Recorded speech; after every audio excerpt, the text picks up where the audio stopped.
ये बात उन दिनों की है जब बुद्ध आम्रवन में अपना समय व्यतीत कर रहे थे।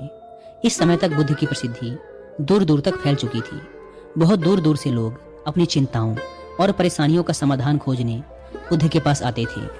ऐसे ही एक दिन जब बुद्ध आम्रवन में अपने शिष्यों को प्रवचन दे रहे थे तो एक अधेड़ उम्र का व्यक्ति अपने 20-21 वर्ष के पुत्र को अपने साथ लिए बुद्ध की तरफ चला आ रहा था। जब वे प्रवचन स्थल के पास पहुंच गए तो बुद्ध ने एक नज़र उन पर डाली और इशारे से प्रवचन में बैठने के लिए कहा। जब प्रवचन समाप्त हो गया और सभी लोग वहां से चले गए तो बुद्ध ने उस व्यक्ति को अपने पास बुलाया और बैठने के लिए कहा।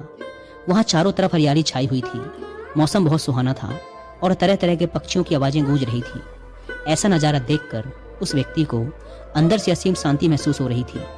इसके बाद बुद्ध ने उस व्यक्ति से आने का कारण पूछा तो इस पर व्यक्ति ने कहा, हे तथागत, मैं 2 दिन की लंबी यात्रा करके अपने पुत्र को आपसे मिलवाने लाया हूँ। ये मेरा इकलौता पुत्र है और ये हर समय थका थका रहता है।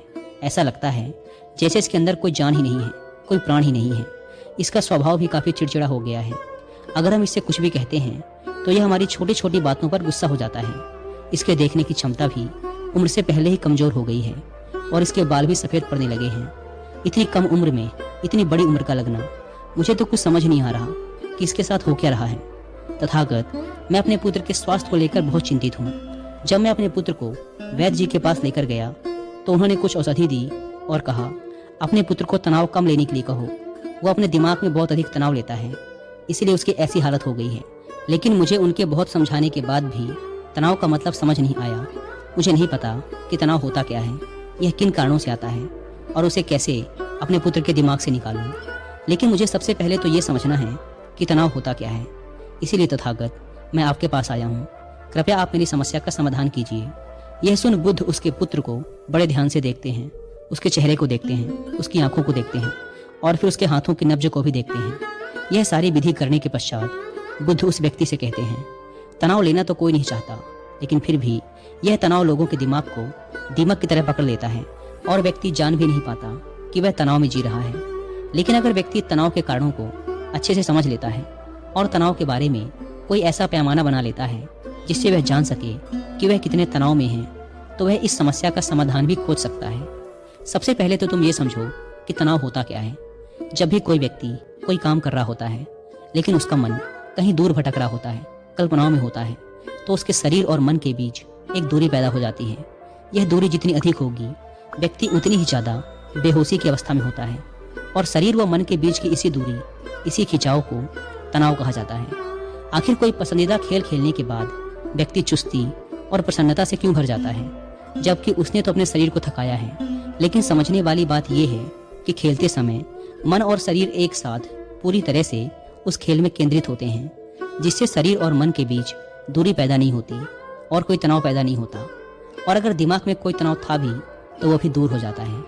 लेकिन इसके विपरीत जब हम कोई ऐसा काम करते हैं जो हमें पसंद नहीं, तो हमारा शरीर तो उस काम को कर रहा होता है, लेकिन हमारा मन कहीं दूर कल्पनाओं में भटक रहा होता है, जिससे शरीर और मन के बीच एक दूरी पैदा हो गई और तनाव ने जन्म ले लिया। इसीलिए व्यक्ति को एक समय पर सिर्फ एक ही काम करना चाहिए और अपने तन और मन की सारी शक्ति उसी एक काम पर लगा देनी चाहिए, जिससे व्यक्ति के अंदर तनाव पैदा ही ना हो। इसके बाद बुद्ध ने कहा, तनाव पैदा होने के मुख्य 8 कारण होते हैं और जिसने इन कारणों को समझ लिया वह जीवन भर तनाव मुक्त रह सकता है।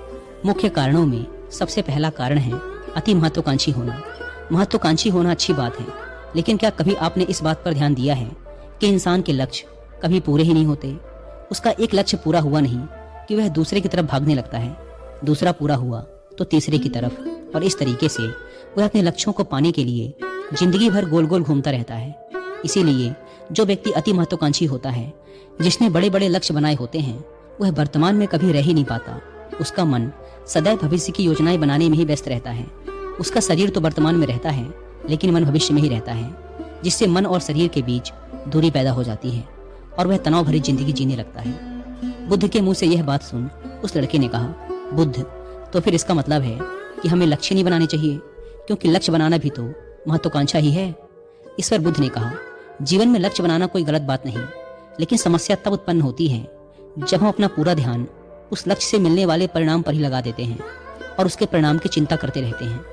व्यक्ति को वर्तमान में जीना आना चाहिए, आप लक्ष्य बनाइए और उस लक्ष्य की प्राप्ति के लिए कड़ी मेहनत करिए, लेकिन साथ ही साथ आपको इस बात का भी ज्ञान होना चाहिए कि आप अभी वर्तमान में जी रहे हैं और वर्तमान ही सत्य है। बुद्ध ने आगे कहा, तनाव का दूसरा सबसे बड़ा कारण है ईर्ष्या। जब व्यक्ति ईर्ष्या और जलन से भर जाता है तो उसका मन अंदर से सड़ने लगता है। ईर्ष्या एक आंतरिक घाव है। आंतरिक घाव यानी मन का घाव। व्यक्ति के शरीर का घाव तो भर सकता है, लेकिन मन का घाव कभी नहीं भर सकता। इसीलिए व्यक्ति को दूसरे की खुशी और तरक्की से कभी ईर्ष्या नहीं करनी चाहिए, क्योंकि ईर्ष्या तनाव का कारण है। इसके बाद बुद्ध ने तनाव का अगला कारण बताते हुए कहा कि अरुचिपूर्ण काम करने से भी मन में तनाव पैदा होता है। जो काम करना हमें पसंद ही नहीं है, जिस काम में हमारी रुचि ही नहीं है, उस काम में हमारा मन लग ही नहीं पाएगा। हमारा शरीर तो वहीं बैठा रहेगा, लेकिन हमारा मन कल्पनाओं की उड़ान भरेगा, जिससे शरीर और मन के बीच दूरी पैदा हो जाती है और व्यक्ति तनावग्रस्त हो जाता है। इसीलिए इंसान को हमेशा अपनी रुचि के अनुसार ही कार्य करने चाहिए। अगर व्यक्ति ने यह पता कर लिया कि उसे कौन सा काम करना पसंद है और वो उसी काम को अपने जीवन का लक्ष्य बना लेता है, तो फिर वो काम उसके लिए काम नहीं बल्कि खेल बन जाता है। ने कहा, तनाव का चौथा कारण होता है किसी दूसरे से अपेक्षा रखना।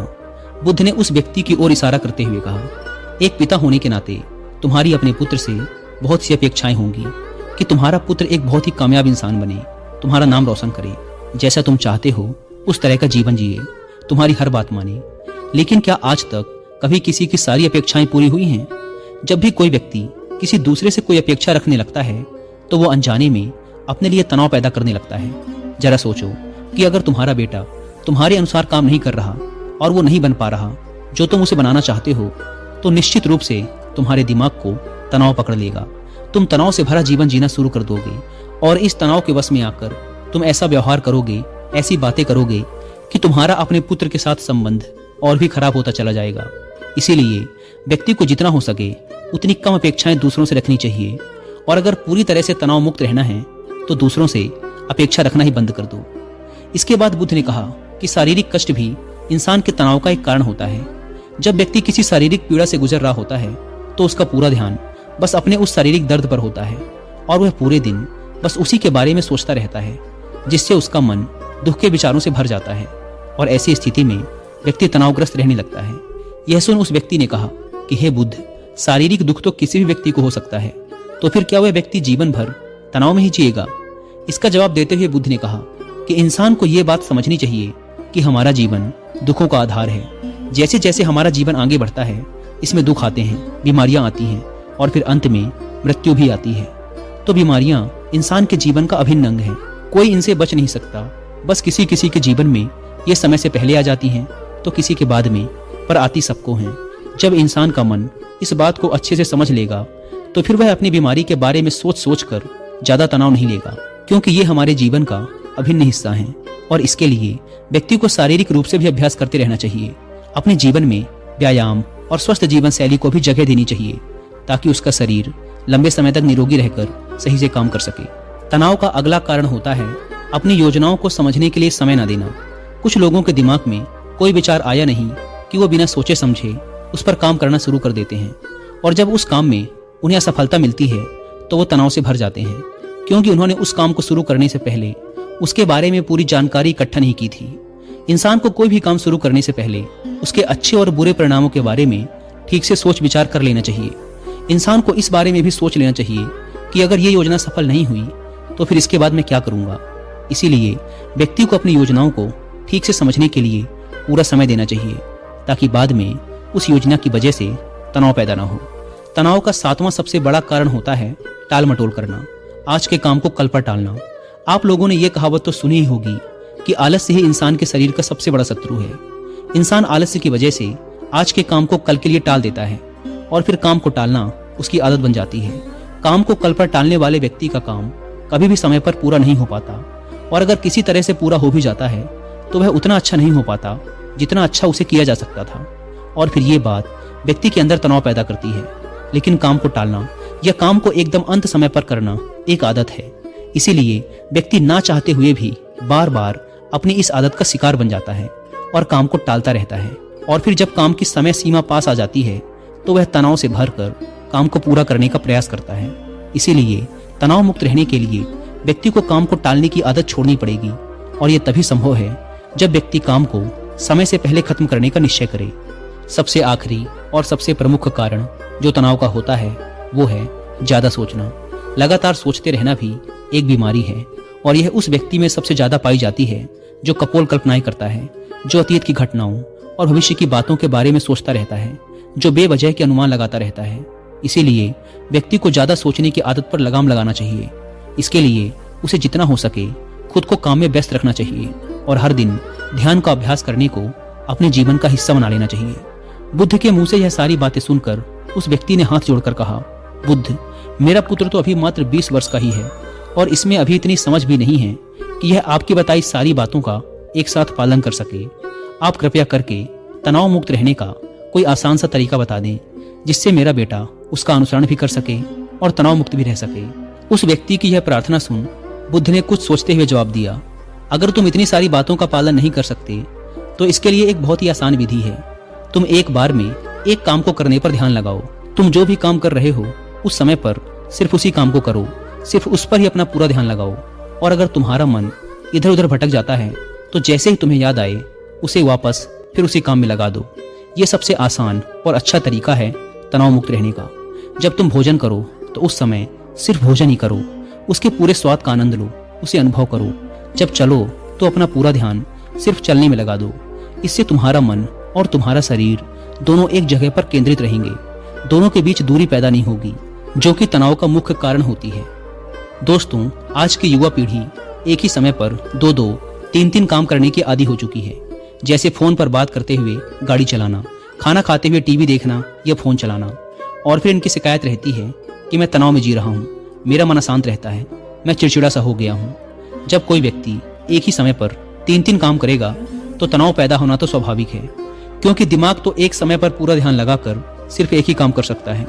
पूर्ण रूप से एक ही समय पर 2 कामों पर ध्यान कभी नहीं लग सकता। इसीलिए जहां तक संभव हो सके एक समय पर सिर्फ एक ही काम करने का प्रयास करें, वो भी पूरे ध्यान के साथ।